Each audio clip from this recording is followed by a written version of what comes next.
आन बाम शान कोणामुळे जर असेल फक्त बाबासाहेबांमुळे, म्हणून बाबासाहेबांमुळे आम्ही आज ताट मानेने जगत आहोत, मान वर करून जगत आहोत. ज्याच्यामुळे तुझी मानवर त्यानं साऱ्यांचं केलंय भला,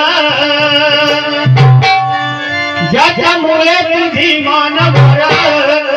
त्यानं साऱ्यांचं केलंय भला,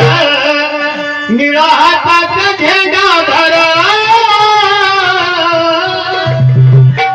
जगाला समजा बाप माझा भीमराव रामजी जगाला समजा बाप माझा भीमराव रामजी राम जगाला समजा बाप माझा भीमराव